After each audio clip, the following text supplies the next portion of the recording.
Hello, magandang gabi sa inyo lahat. Magandang gabi, magandang hapon, or kung kailan ko man i-upload itong video na to. So, ano tayo, no? React tayo. 'Di ba, naririnig natin yung yung bipolar na 'yan. 'Di ba? Alamin nga natin kung anong bipolar. Bagamat ako, mga kababayan ko, ay nasa medical field, pero marami kasi ang uri ng topic pagdating sa medical field. Isa dyan ay yung psychiatric, 'di ba? Kadalasan kasi nung nagtrabaho ako sa hospital or nag-OJT ako, maliit na percentage lang nun ay sa psychiatric. May idea ako kahit papaano, pero yung in-depth na na pag-aaral tungkol sa psychiatric ay hindi masyado. Kadalasan kasi ang priority doon ay yung natural na sakit, ano. Actually, natural na sakit din naman 'yan.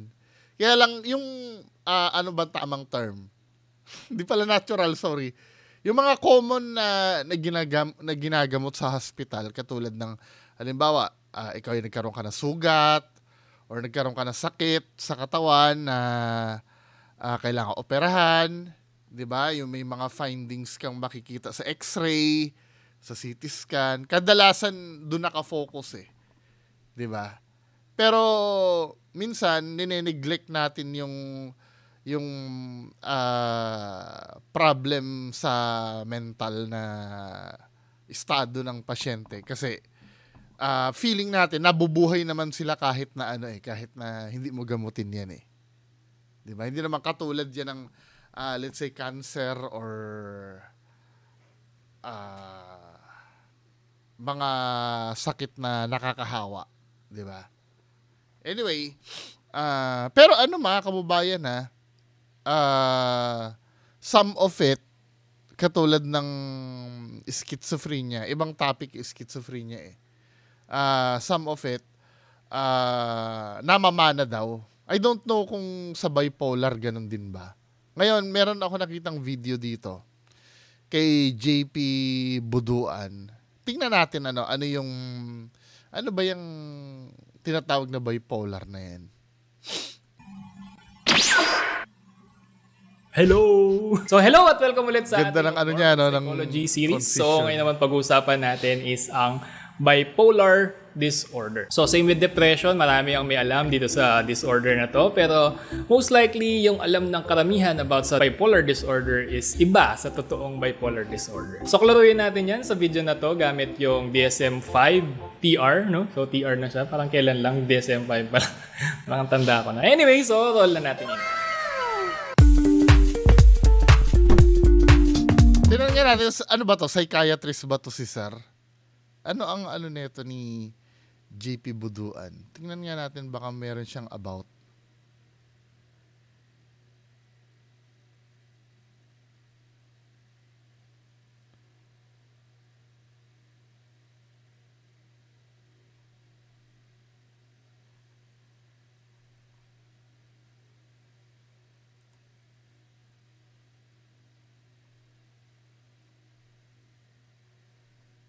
Mukhang siya pero hindi siya nagde-declare. So first of all, klaruin muna natin na ang bipolar disorder is very different sa mga mood swings. No? Hindi ibig sabihin na nagmo-mood swing ka, agad-agad may bipolar disorder ka na or bipolar ka ng tao. Hindi, no? No to self-diagnosis. Okay? So katulad ng major depressive disorder, isa itong disorder na nag-i-involve yung mood ng isang tao, nagkakaroon ng dysfunction. Pinag-usapan na natin kung ano yung mood dun sa Ibang-iba yung mood swings, last video natin, but basically mood is yung overall state of mind or feeling ng isang tao. And usually hindi ito response sa mga events na nangyayari sa paligid natin, no? So internally driven din siya and less specific compared sa mga internally driven daw, hindi siya yung dahil yung may stimulus sa labas. Yung nagkokos galing sa labas. Ano ba yung mga example nun? Alam niyo yung tinatawag na war shock?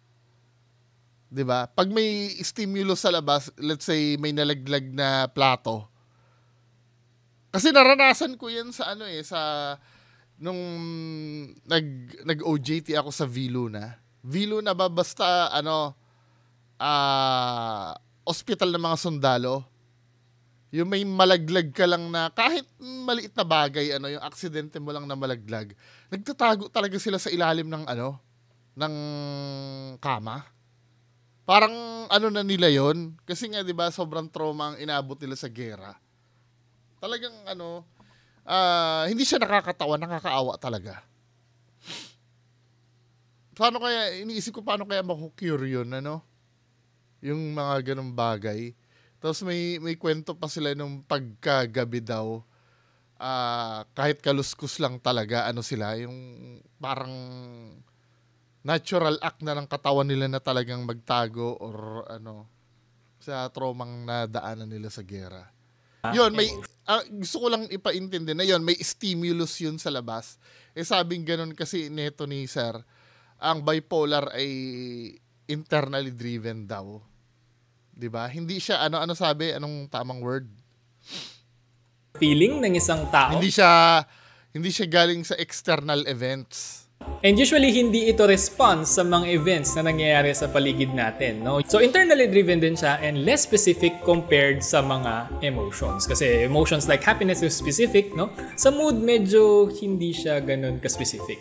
Okay? Ang mood kasi ng tao is nag-range siya from positive to negative. So, we can say that the emotion happiness is nasa positive na mood and yung emotion na sadness is nasa negative na mood. So, na-discuss na natin yung dysfunction kapag nakaranas ng extreme na negative mood yung isang tao, which is basically major depressive episode. Ngayon naman, meron siyang counterpart na sa positive mood. Akala nyo, negative lang ang merong extreme. Siyempre, positive din. So, sa positive mood, ang tawag natin sa extreme version niya is manic episode or mania. So, according sa DSM-5-TR, manic episode is a distinct period of abnormality and persistently elevated, expansive, or irritable mood and abnormally and persistently increased activity or energy. Parang when you say mania, ito yung hindi mo mapigilan. Pag halimbawa pyromania ka, hindi mo mapigilan magsilab ng mga bagay. 'Di ba? Pag kleptomania ka, hindi mo mapigilan ng hindi magnakaw. Na naikwento ko na ba to? Minsan, nung nasa retail ako, minsan may bumalik sa amin doon na tatay. Sinuli niya yung mga ninakaw ng anak niya sa namin, sa store namin. Na, kung tutuusin, may kaya naman sila.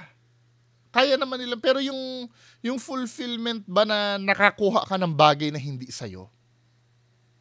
'Di ba? May rumor na ganyan isang celebrity din asawa ng isang sikat na celebrity din na babae. Actually celebrity na rin yung babae. 'Di ba? Hindi ko na sasabihin kung sino, baka mamaya chismis lang na di umano daw yung mga cellphone ng mga kasama niya ay nilalagay niya sa bag. At nahuli na rin daw na nag-shoplift sa sa isang mall. Na kaya naman talagang bilhin, kaya lang yung fulfillment ba na na makuha mo yung bagay na hindi sa'yo. 'Di ba?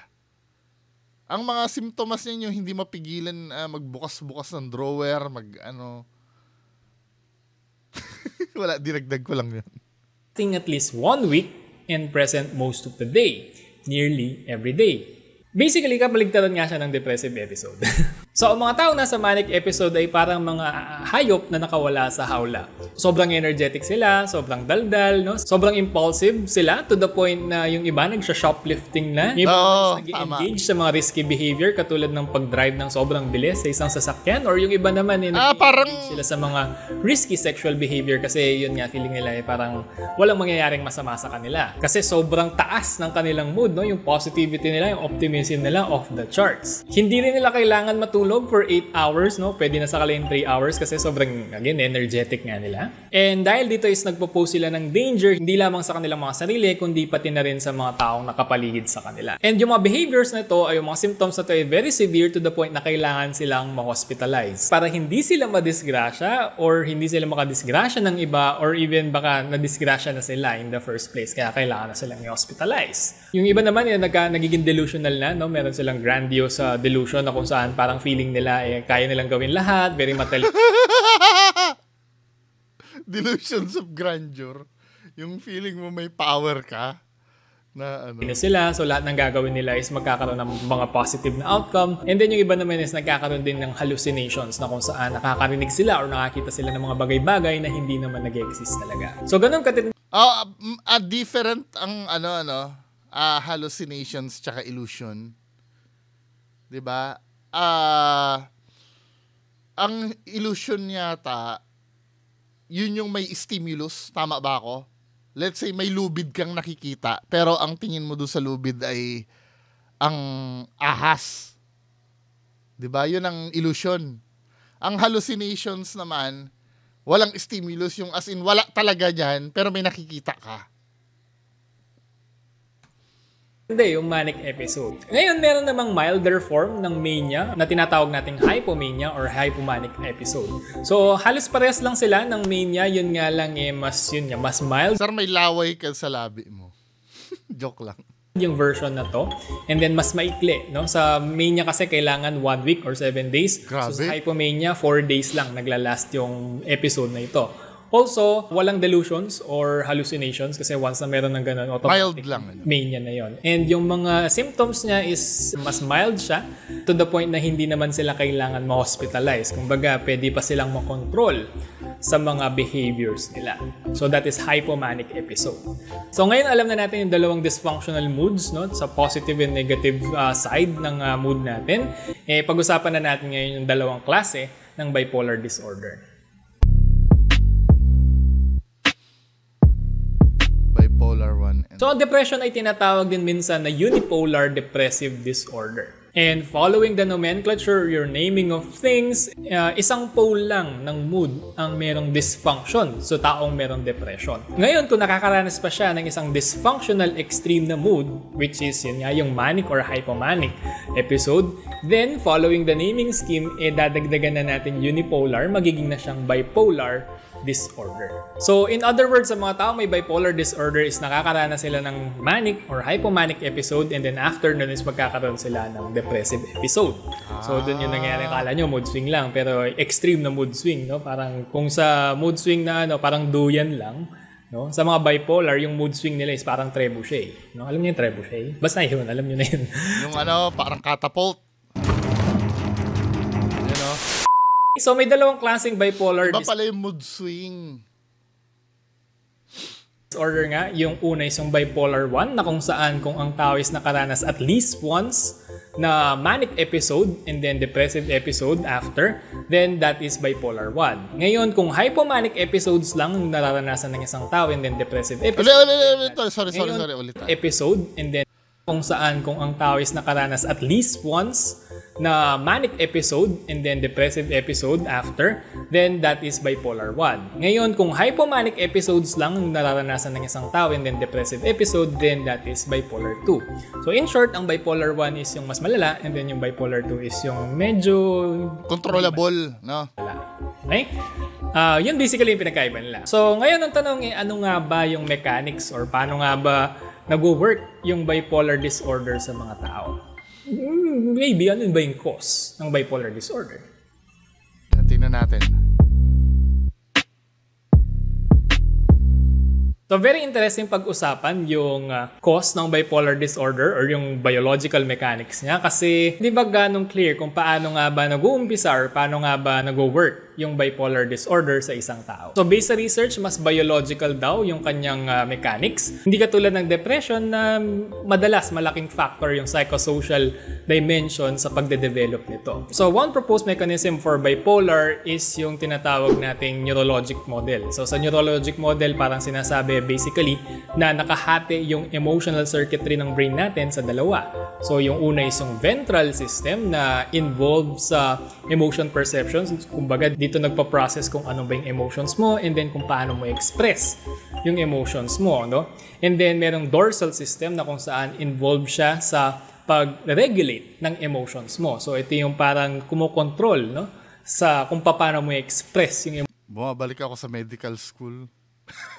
emotions mo or paano mo babaguhin yung emotions mo. So sa mga bipolar, sabi nila, ang ventral system daw is overactive pag nagkakamanic episode and then yung kanilang dorsal system is underactive. So basically parang very emotional tapos yung pag-regulate walang nagbe-break dun sa emotions. So basically, pag may bipolar ka, pag na-trigger yung bipolar mo, hindi mo agad-agad siya may stop. No? Tingnan natin yung management mamaya. Episode. Okay? And then may mga models din naman na nagsasabi na involve yung neurotransmitter na dopamine. So, kung di kayo familiar sa dopamine, dapat by now familiar na kayo. So, dopamine basically is the reward system of the brain. Sa mga taong nakakaranas ng manic episode, parang tumataas daw yung sensitivity, no? Or yung production rate ng nervous system natin of dopamine. So, dahil dopamine, ito yung feel-good chemical, ito yung pang control ito sa depression Meron drugs na may yung alam niyo levodopa, levodopa. Yan kasi yung isa sa mga brand name ng dopamine na pwede mo i-take. Tama ba ako? Levodopa. Tingnan natin, nag-i-exist pa ba yung drugs na yon? Yung drug na yon, yung levodopa. Kasi di ba pagka, kailangan niya ng mga may depression Levodopa.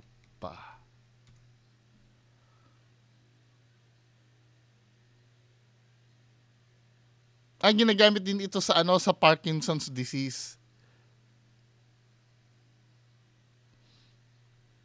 Di ba?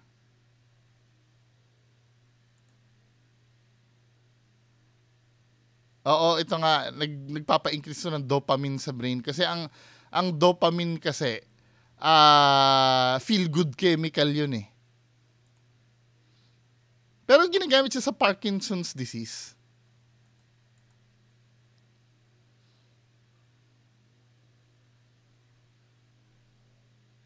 Ginagamit siya sa Parkinson's. Ay, sorry, hindi nyo pala nakikita.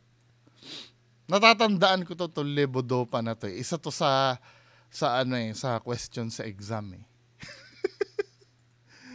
Magpatuloy na natin mga men. Ang dami ng dopamine, ayun, parang nagiging energetic, no? Parang gusto gawin lahat, tapos they feel good about themselves. Yung ngayon, syempre yung katawan, parang meron siyang homeostasis na response, parang gusto niyang balansehin. So para balansehin yung dopamine na to is gagawin niyang manhid, no? Sa effect ng dopamine yung katawan. And in response, no, unti-unti mababawasan yung effect ng dopamine, and then siguro sa sobrang parang sobrang bawas ng dopamine. Depression naman. Sa mid-level lang bababa pa ng bababa kasi sumobra yung pagkamanhid ng katawan sa dopamine. Babagsak. And doon na nangyayari yung depression. Okay. And then dahil sobrang namang baba, no, ng sensitivity ng katawan natin doon sa dopamine. So basically, ang bipolar, 'di ba, when you say manic, ito yung hyper na yung hindi mo makokontrol. Tataas ka, then after nung episode mo ng manic na 'yon, pagka yung na-produce na dopamine wala na maibigay ang katawan mo, bababa naman, babagsak ka ng depression ngayon. So nami-misinterpret yun as mood swing. Yung parang kani-kanina ang hyper mo kung ano gusto mong gawin, tapos ngayon down na down ka. Di ba, men? Tingnan natin kung ano yung management dito sa sa bipolar. Yung pala ang bipolar. Hindi siya yung typical na mood swing na masaya ka ngayon, galit ka, bipolar ka na. Hindi. 'Di ba? Ang natitrigger pagka may bipolar ka, yung mga manic episode mo, may mga ginagawa ka na maraming uri kasi ng mania ang natatandaan lang ko lang pyromania. 'Di ba yan ang kadalasan kleptomania. Kinds of mania. Tingnan natin. Ang dami niya, no? May monomania pa. Morphinomania. Musomania. Obsession naman sa music. Mythomania. Ito naman, obsession magsinungaling. Mythomania. Pag mythomania ka, di ba? Ano yung mga uri ng mania, ha? Isa-isahin natin, mga kababayan ko. Di ba? Ablutomania, mania for washing oneself. Abulomania, pathological indecisiveness. Di ba? Correct me if I'm wrong, ito ba yung hindi ka makapag-desisyon ng sarili mo? Indecisiveness eh. Agromania, intense desire to be in open spaces. Andromania, nymphomania. Alam niyo ba yung nymphomania? Tingnan natin. Baka magkamali ako ng iniisip ko eh. Ano ba nymphomania? Nymphomania.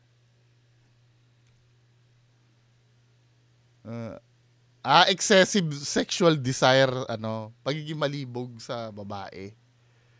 'Di ba? Sabi ko na sa inyo eh. Parang familiar sa akin yung nymphomania na yun eh.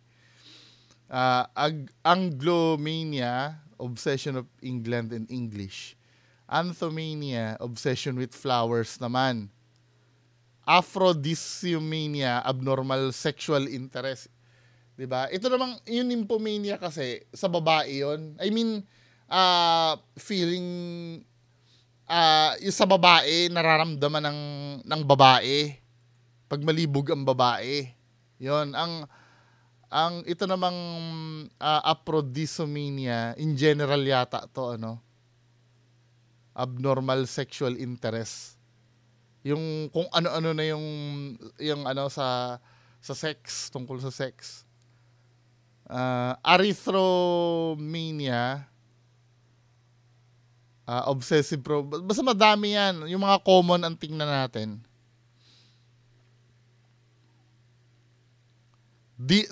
Meron palang dinomania obsession sa sa dancing. Ito dacnomania, obsession naman sa pagpatay. Copromania sa tae. Clinomania naman, obsession naman sa bed. Ang dami.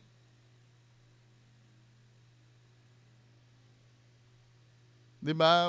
Maubos ang oras natin. Ang dami. May mga pyromania pa nga dito eh. Yung sa apoy. Yun lang ang natatandaan ko eh.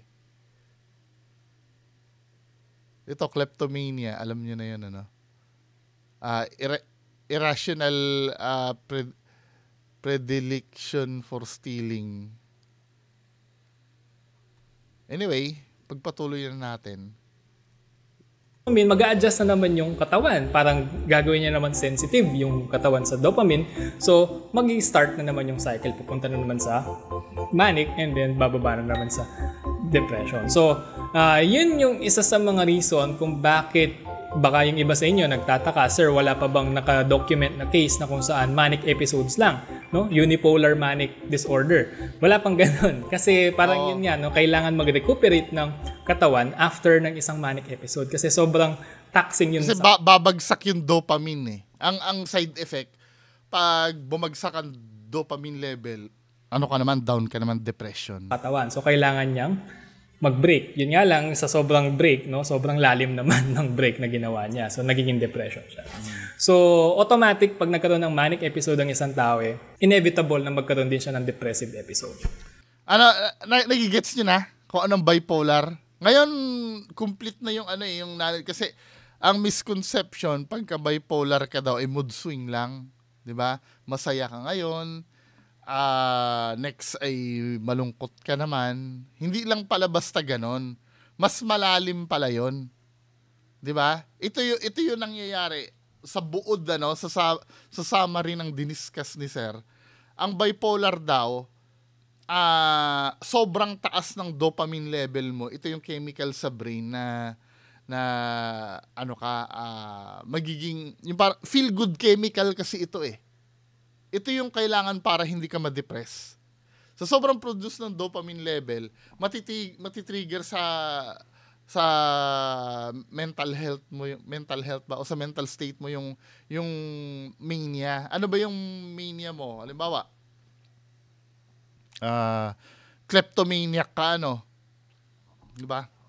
Hindi mo makokontrol 'yon. Kailangan talagang magnakaw ka, or mythomania, yung pagsisinungaling. 'Di ba? Sobrang hyper, hindi mo makokontrol 'yan. Pag nag-wear off yung dopamine mo, naubos na. Kasi ang dopamine, kailangan okay lang yan para hindi ka ma-depress eh. Pag nag-wear off na yan, babagsak ka naman ng depression ngayon. Feeling mo naman, 'di ba? Yun yung bipolar. Hindi siya simpleng mood swing. Kinda, nami-misinterpret na mood swing siya, pero hindi lang pala talaga siya, meron dapat siyang,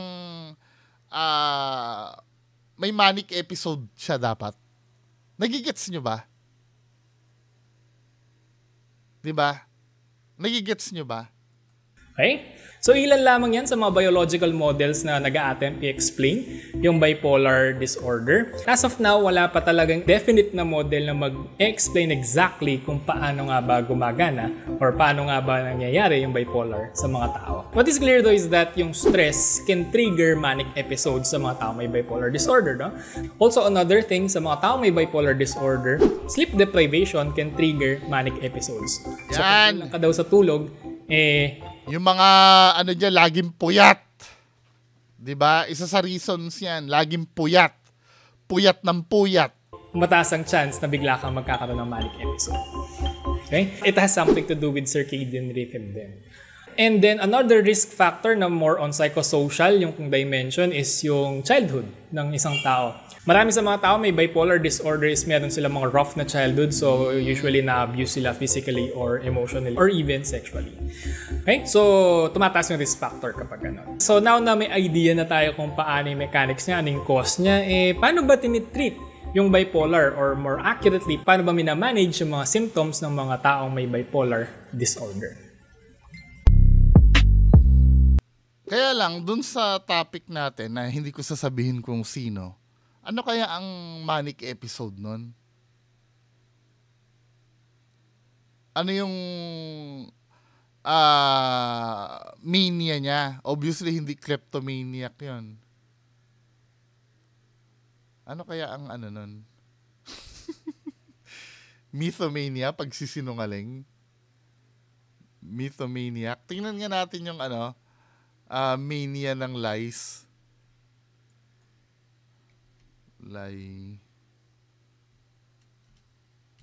Mania. What is the mania of lying?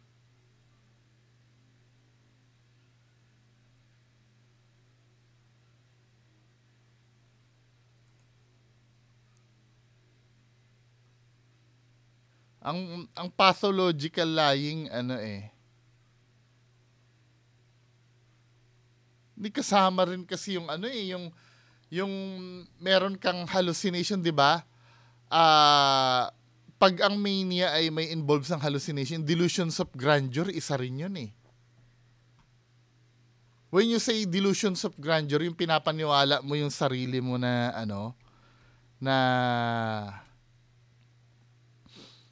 na powerful ka, isa rin yun eh. Ayan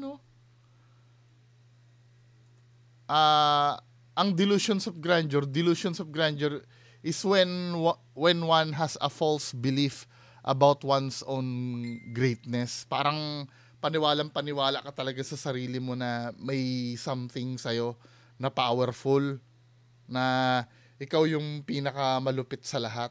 Parang ganon. 'Di ba? At kitang-kita to doon sa subject natin. False belief na, not necessarily power, Basta ikaw ay importante kang tao. 'Di ba? Ito yan ang nakalagay. A delusion of grandeur is a false or unusual belief that yung sarili nila ay powerful, mayaman, maraming talent. 'Di ba? Ganyan kalimitan ang may delusions of grandeur ay may matinding narcissistic personality disorder. 'Di ba? Bakit narcissistic ang tawag? From the Greek character yata yun si Narcissus, yung na-inlove siya sa sarili niyang reflection. Sobrang taas ang tingin sa sarili. Yun na lang ang 'di ba? Yun na lang ang pag sobrang taas ang tingin mo sa sarili mo na yung feeling mo lahat ay natalo mo, no?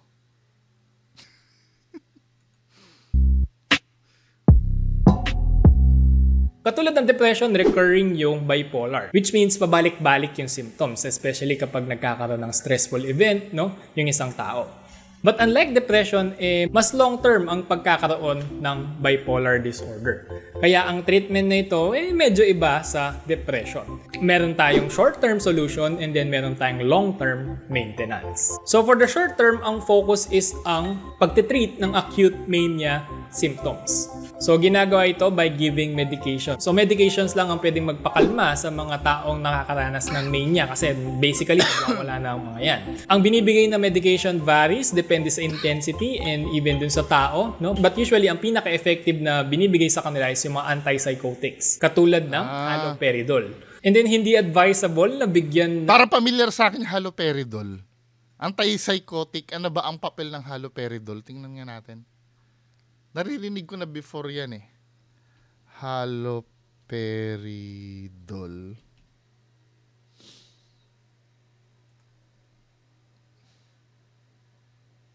Haloperidol is used to treat nervous, emotional, and mental conditions. It is also used to control symptoms of Tourette's disorder. The medicine should not be used to treat behavior problems in other adult patients who have dementia.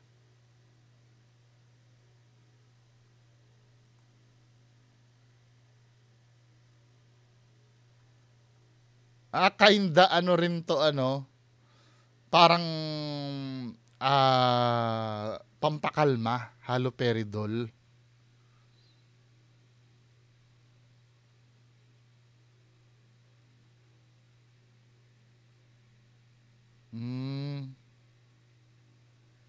Alam niyo na pag may drug siya na haloperidol,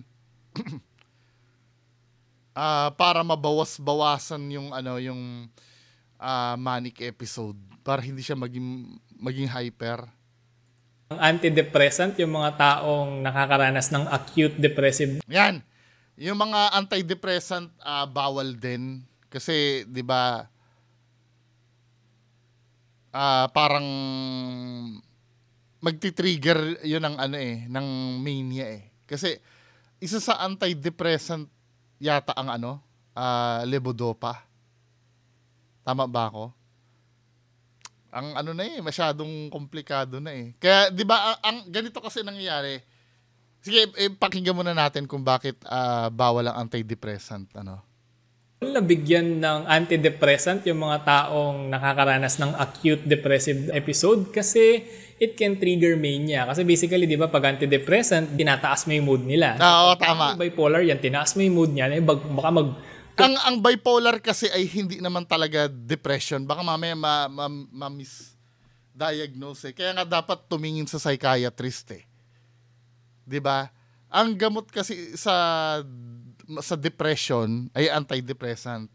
Ang role nun, tataasan yung dopamine level mo para tumaas, 'di ba? Hindi ka ma-depress.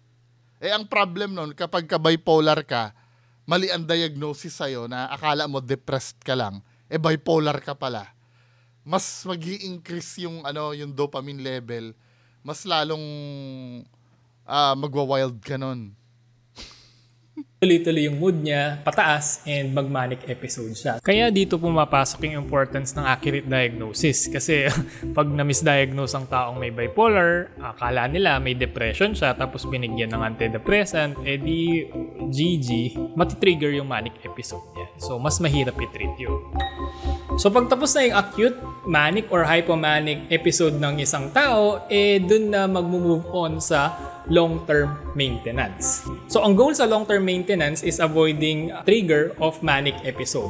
So, paano nila ginagawa yan? Of course, one is medication and then psychotherapy. So, sa medication, hindi na sila binibigyan ng antipsychotic for maintenance. Ang binibigay sa kanila is mga mood stabilizers. Ang main mood stabilizers na ginagamit is yung lithium or lithium salts. No? So, lithium is the mineral na nasa battery ano yun flammable yun ng mga phones ninyo tsaka mga electronic devices natin. But of course, ibang formulation. No?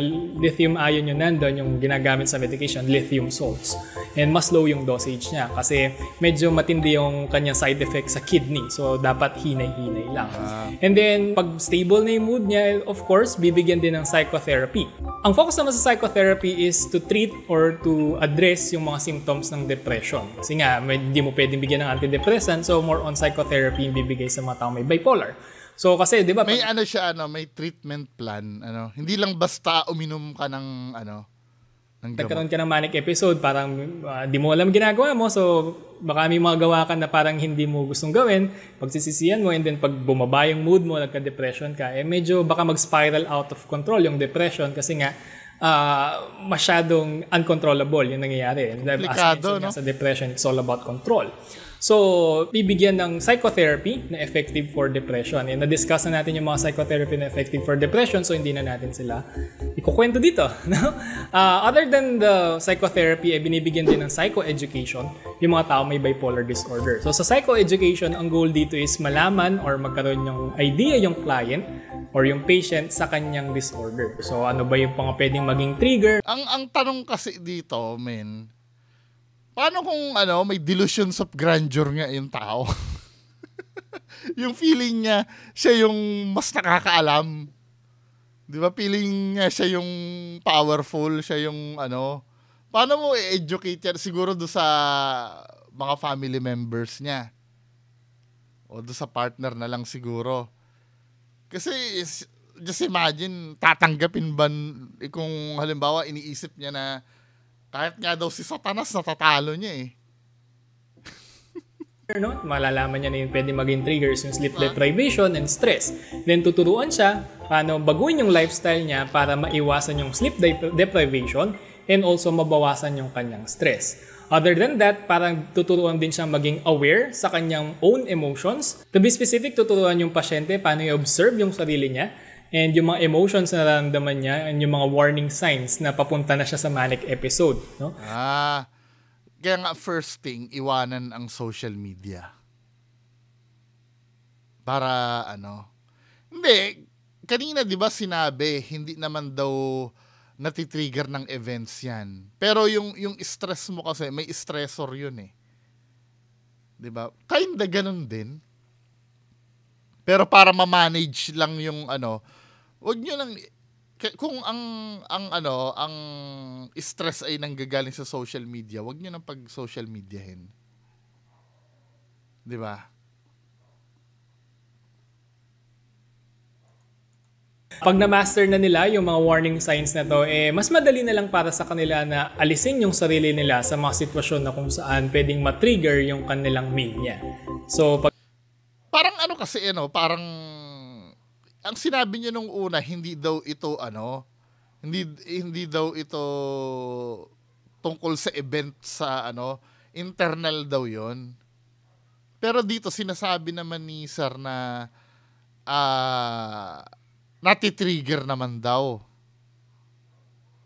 Or ang tinitrigger doon yung mania. Hindi naman yung mismong bipolar. Tama ba ako? Pakicorrect ako sa sa comment section Pag hindi na sila laging nagkakamania, medyo makakapag-adjust. Oo, yung manic depression pala yung yung sinusuppress. Yung bipolar itself, hindi naman natitrigger ng outside yun. Kasi nga yun ay ang tinutukoy na bipolar ay yung pagtaas at pagbaba ng feelings mo. Ang naapektuhan lang ng stimulus sa labas ay yung manic episode. 'Di ba? Pagka masyadong used na yung yung dopamine mo, pag bumagsak na, wala ka ng supply, madidepress ka na. Hindi yung mismong pagtaas pagbaba yung natitrigger, kundi yung manic episode lamang na sila sa kanilang buhay. Kumbaga, mamamanage na nila yung mga symptoms na meron sila. So, ang bipolar ay isa sa mga disorder na parang 2-in-1 package siya. No? Hindi lang may depression, meron ka pang manic episode. And actually, hindi lang siya two-part package, parang 3-part package siya kasi yung combination ng dalawa is minsan malala talaga yung nagiging effect sa buhay ng isang tao. To the point na iba is same with depression is the drive sila para kitilin yung sarili nilang buhay. So, it is very important talaga na parang manage na maayos yung symptoms ng mga tao may bipolar disorder. It's also complex to the point na nasa biological side siya. And at the same time, ang kanyang long-term management is very psychosocial. So, parang holistic talaga yung approach para i-manage yung disorder na to. So, ayan, napag-usapan nga natin kung ano yung bipolar disorder. And sana may natutunan kayo and nag-enjoy kayo. Kaya ang palayuin na sa social media. At ito pa sinabi sa akin nung ni Sir Irvin Chubal. Tinanong ko kasi 'di ba si Commander Leon daw ay Sige, hindi ko na masasabihin na yung pangalan Si Commander Leon daw ay magfa-file ng kaso, tama? Sinabi ko, pag may psychological problem yung maabsuelto ka. Well, totoo. Kaya lang ang ma-justify lang pala doon ay yung yung schizophrenia lang, hindi yung bipolar kasi sa bipolar aware ka naman sa sa ginagawa mo pala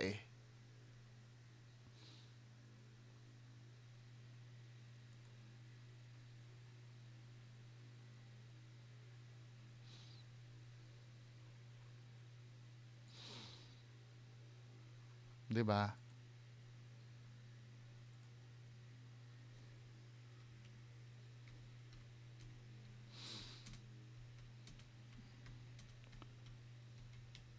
Yan, nag-reply na sa akin si Sir Nick Banayo.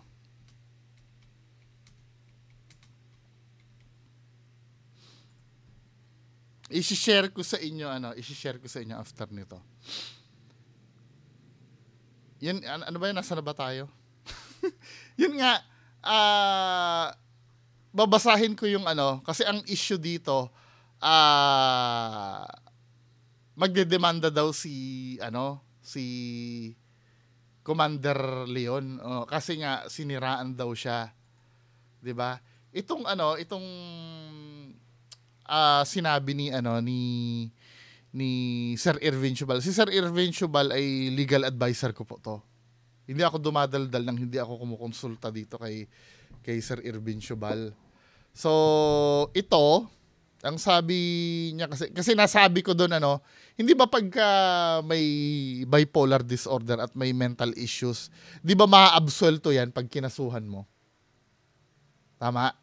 Kasi kalimitan ganun ang paniniwala Hindi sila liable pagka may ginawa silang krimen. Kaya lang ang sabi ni Sir Irvin Chubal, hindi pwedeng grounds para maabsuelto bipolarism kasi yung sinabi niya. Kung may schizo at under ng influence ng schizo, pwede. Ang ibang kasi ang schizophrenia talaga, yun talaga pagka umatake talaga sa'yo, hindi mo talaga alam ang ginagawa mo Unlike bipolar na alam mo, yung bipolarism, hindi pwede maging grounds yun kasi dapat talagang hindi niya alam ang ginagawa niya. 'Di ba? Nung naobserbahan nyo yung sige sabihin ko na si Maestro Ozzy nung naobserbahan nyo nung kausap na siya ni Sir Nick Banayo, 'di ba? Alam niya na yun nangyayari Aware talaga siya At nag-sorry siya. 'Di ba? Sa case ni Ozzy, alam niya mali yung ginawa niya kasi nung na-call out siya, automatic nag-sorry siya agad. Oo, tama. Kasi akala ko pwedeng ikatwiran niya na na hindi, may sakit ako sa sa pag-iisip 'Di ba? Anyway, maraming salamat sa mga sa mga ah, nag-uunawa at patuloy na umiintindi sa Sana medyo malawak ang natin ang pag-iisip natin. So, yun lang po. Maraming salamat. Bye-bye.